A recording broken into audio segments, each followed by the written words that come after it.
Masih bersama dengan saya, Andreas Agus, dalam seri pembelajaran Public Speaking. Kali ini saya akan membahas sebuah topik, yaitu booster untuk memperkuat pesan. Bapak, Ibu, Saudara, waktu kita jadi pembicara, pesan-pesan kita perlu diperkuat. Pesan yang diperkuat akan membuat audiens melihat kita sebagai orang yang ahli, melihat kita sebagai orang yang serius dengan persiapan presentasi kita. Memang ada caranya? Ada dong. Jadi kita tidak hanya presentasi begitu-begitu saja. Yuk kita bahas satu persatu. Cara yang pertama atau tips yang akan saya berikan supaya pesan kita lebih kuat adalah dengan penggunaan data dan statistik.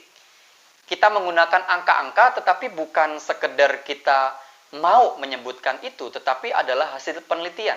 Jadi cari berbagai informasi yang berhubungan dengan angka lewat data statistik, sehingga kita akan terlihat sebagai orang yang lebih cerdas.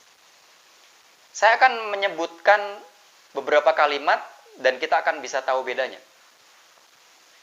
Kayaknya kebanyakan orang saat ini di kota suka makan ayam goreng ya. Itu kalimat yang awal-awal. Yang kedua, saya menggunakan data statistik.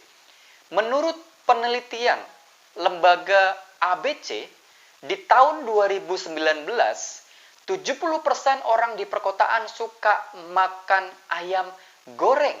Wah, itu kan beda sekali. Dan di situ terlihat bahwa kita sebagai seorang yang pembelajar. Itulah sebabnya data-data yang kita sampaikan juga kita harus sebutkan sumbernya. Dan nanti kita juga akan mulai peka, mulai belajar sumber-sumber mana yang layak untuk dipercaya.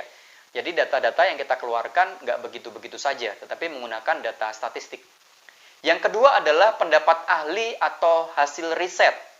Kita bisa menggunakan pendapat-pendapat ahli dari buku-buku yang bisa dipercaya dan kita keluarkan data-data itu. Jadi bukan sekedar versi Andreas Agus, tetapi orang-orang yang memang sudah meneliti, yang memang pakar di dalam bidang itu. Yang ketiga adalah menggunakan tips yang mudah diaplikasikan. Sama seperti apa yang saya sampaikan, sekarang saya sedang membagikan tips. Tips itu salah satu kata yang menarik perhatian. Kenapa? Karena pada waktu orang sudah mendengar tentang tips, dia bersyukur, dia berterima kasih karena pengetahuannya bertambah. Bagaimana cara membaca buku dengan cepat dan tebal, tetapi memahami isinya? Bagaimana cara menghasilkan uang tambahan minimal 1 juta dalam 1 minggu? Tips supaya tampil menarik di hadapan orang lain. Nah, itu kan berguna sekali. Kalau kita bisa mengumpulkan berbagai tips, wah, orang akan senang sekali. Kita akan dianggap sebagai orang yang punya berbagai solusi pemecahan masalah. Cara yang keempat, supaya pesan kita lebih kuat adalah menggunakan pertanyaan refleksi. Bapak, Ibu, Saudara, setelah tadi saya menyampaikan presentasi, apakah yang akan Bapak, Ibu, Saudara lakukan dalam waktu 1 minggu ke depan untuk kebahagiaan keluarga kita? Atau langkah apa yang akan Anda lakukan supaya bisa tetap memenuhi kebutuhan keluarga di tengah kesulitan saat ini? Atau apa yang harus kita ambil saat kita dalam kondisi yang terjepit? Pertanyaan-pertanyaan refleksi itu penting sekali.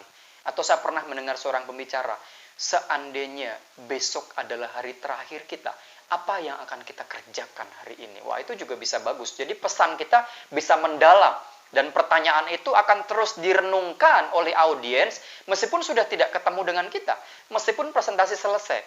Jadi penting sekali untuk kita menambahkan booster untuk memperkuat pesan kita. Kita ulang lagi ya. Yang pertama menggunakan data dan statistik. Yang kedua pendapat ahli atau hasil riset. Yang ketiga menggunakan tips yang bisa diaplikasikan. Dan yang keempat adalah pertanyaan refleksi. Selamat belajar. Saya Andreas Agus, sampai jumpa lagi.